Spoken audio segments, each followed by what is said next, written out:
विकी को हमेशा किस्मत ने उसकी मेहनत से ज़्यादा दिया। पैदा हुआ एक बड़े घर में, मुंह में चांदी की चम्मच लेकर, और शादी भी की एक उससे भी बड़े घर में, सोने की चम्मच मुंह में लेकर।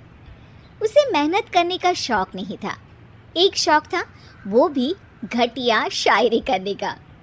उसकी हर बात शायराना ही होती थी। जैसे कि एक दिन, दूर से देखा तो चांद पे दाग था, दूर से देखा तो चांद पे दाग था, पास से देखा साबुन का छाग था। ठोको ताली। अरे ऐसी शायरी करोगे तो ताली तो पता नहीं, कोई तुमको ही ठोक देगा। शायरी वो बिल्ली है जो किसी का भी रास्ता रोक दे, और क्या मैं किल हूँ जो कोई मुझे ठोक दे। मुझे तो आपसे बात ही नहीं करनी। मैं निकला था गाड़ी लेके, लेकिन दौड़ के जा रहा हूँ। मेरी शायरी कोई नहीं सुनता, मैं घर छोड़ के जा रहा हूँ। धीरे बोलिए जी, मम्मी पापा को पता चल जाएगा तो तुमको सच में तुम्हारे मायके भेज देंगे। सस्ते साबुन से मेरी कॉलर चमकी नहीं, सच में चला जाऊंगा, मेरी बात कोई धमकी नहीं। अगर शायरी ही सुनानी है तो सुनाओ, लेकिन कोई काम धंधा भी तो करो। मेरे पिताजी के पास बहुत पैसा है, तो घर जमाई बन के खा रहे हो, और कल जा रहे हो ना अपने मायके, तो आज ही चले जाओ मेरी बला से।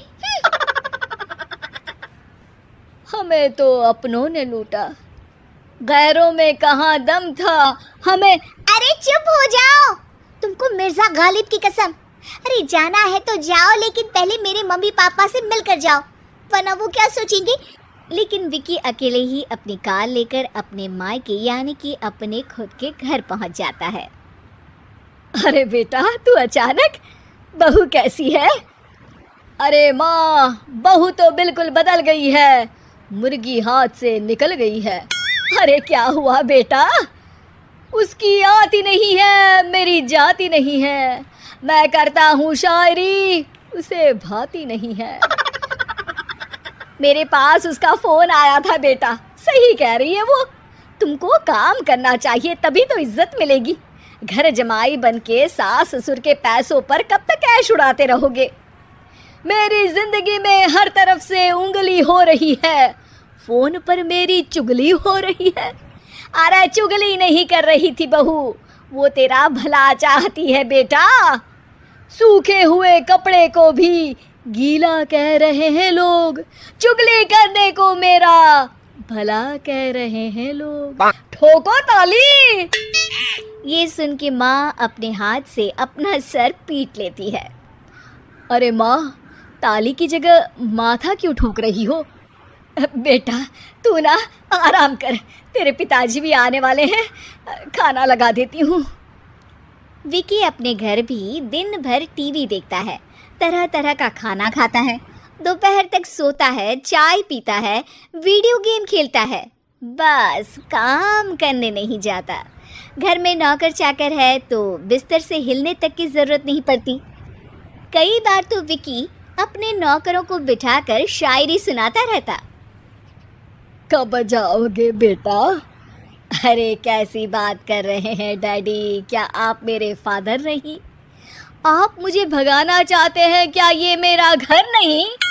अरे नहीं बेटा, तुम्हारा ही घर है, हम तो चाहते थे कि तुम यहीं रहो और मेरा काम आगे बढ़ाओ, लेकिन तुम ही चले गए घर जमाई बनने। अरे मेहनत तो गधे भी करते हैं, मैं अच्छी किस्मत लेके पैदा हुआ हूँ, मैं घर जमाई हूँ, ससुराल का फूल गेंदा हुआ हूँ। ठोको ताली। पिताजी और माँ सच में ताली बजा देते हैं। ऐसा पहली बार होता है जब विकी की शायरी पर किसी ने ताली बजाई हो। अरे आप लोग सच में ताली बजा रहे हैं? हाँ हाँ बेटा, तुम्हारे ससुर का फ़ोन आया था, बोला जब तक घर जमाई जी कोई काम ना करने लगे हमारे यहाँ मत भेजना। अब तू तो काम करने से रहा और तुझे रहना भी है हमारे घर में ही, करेगा भी शायरी ही। और बार बार ठोको ताली बोलेगा तो आदत डाल ही लेते हैं ताली ठोकने की। विकी उसी वक्त खड़ा होता है और बहुत गुस्से में सीधे ससुराल के लिए निकल जाता है। फिर से आ गए? लेकिन सुमन को देखते ही विकी पिघल जाता है। अब सुमन, आई एम सॉरी, आज से ना मैं सिर्फ शायरी ही नहीं बल्कि काम भी करूँगा।